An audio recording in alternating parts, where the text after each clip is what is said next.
Welcome to 6.4, Day 2 on trigonometry. Just remember SOHCAHTOA.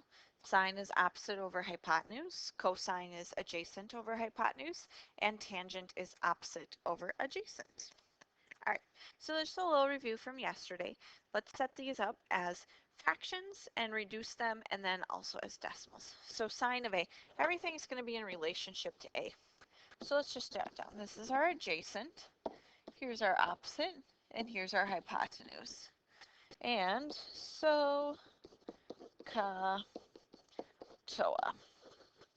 All right, sine of A is going to be our opposite over our hypotenuse, which 12 over 20, we can divide out 4 out of both of those, and we're going to get 3/5.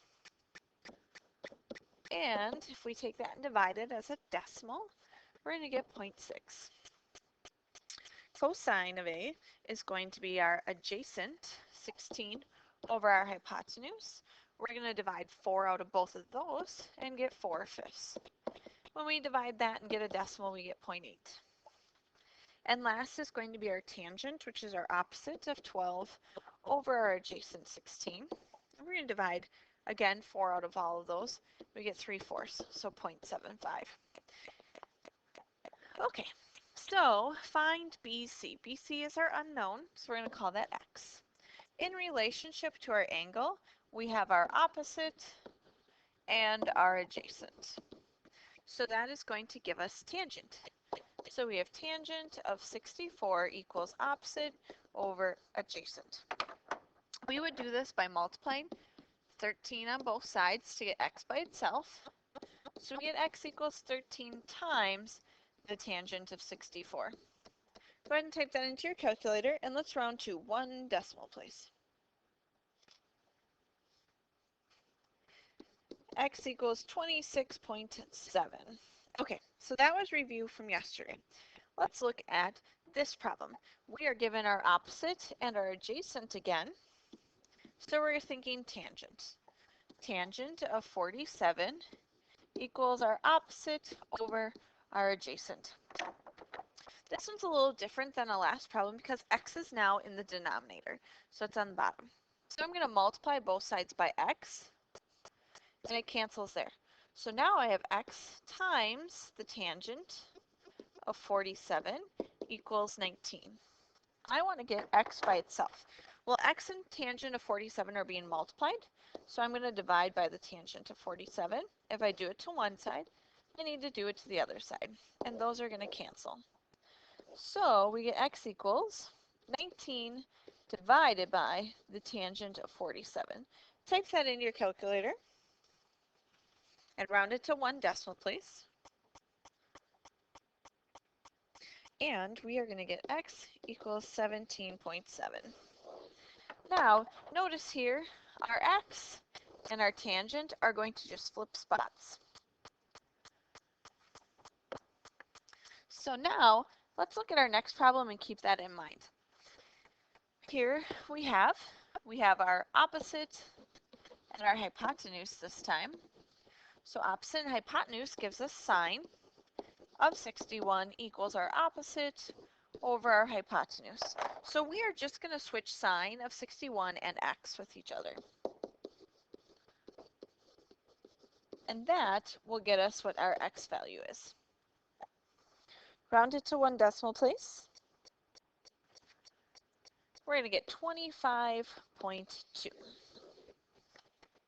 All right, now let's take a look on the back. To find a missing angle, so now instead of missing the sides, we're actually missing those angles. You're going to use the inverse sine, the inverse cosine, and the inverse tangent, which are these functions right here. If you look on your calculator at your sine button, your cosine button, your tangent button, you are going to see above them on the calculator, it says sine to the -1. Usually you push the second button and then sine, that'll get you inverse sine. If you push second and cosine, that gets you inverse cosine, etc.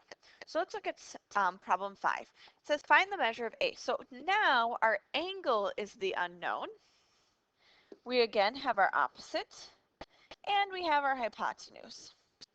So that involves sine of x, because we don't know our angle, equals our opposite over our hypotenuse. Just like addition and subtraction undo each other, multiplication and division undo each other, squaring and square roots undo each other, sine and inverse sine are going to undo each other. So we want to get x by itself, so we're going to take the inverse sine. If we do it on one side, those will cancel, but we also have to remember to do it on the other side. So now we have x equals the inverse sine of 18 over 27. Type that into your calculator and make sure 18 over 27 is in the parentheses of the inverse sine.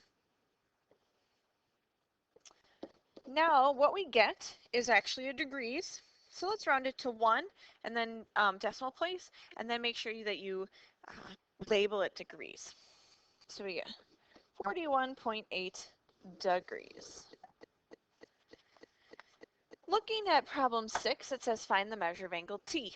So T is our unknown, and we have our opposite and our adjacent. So I'm just going to get this set up for you guys, and then you are going to finish it. So opposite over adjacent is the tangent of x equals 8 over 12. So take the inverse tangent on both sides and get your x. Okay, number 7 says find all the missing parts of the triangle. I'm just going to make that a little smaller for us. All right, so we are missing angle F's measure, angle G's measure, and the distance of FH. So let's start and find our angle F. So we're going to call that x. We have the opposite and the hypotenuse. So that's going to give us sine of x equals our 5 over 13. How do we get rid of sine? We're going to do the inverse sine.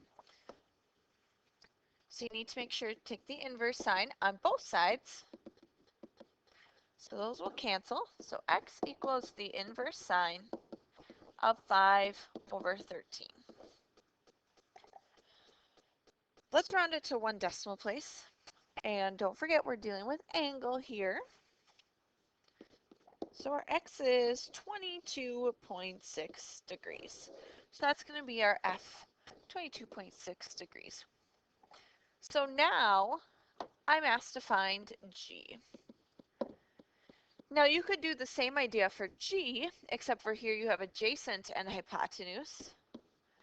So you'd use cosine, or what else do we know about a triangle's angle measures? All three angles add up to 188 or 180 degrees, sorry. So if we take 180 and minus the 90 for this angle and minus the 22.6, that's going to find you angle G. And then last says to find FH. Okay, it's a right triangle. Distance on FH. Well, I'm just going to clear some space for you. If you have 2 out of the 3 sides in a triangle and you're asked to find the third side, you're just going to use Pythagorean theorem. Don't forget 13 is our hypotenuse. All right, we'll see you guys later.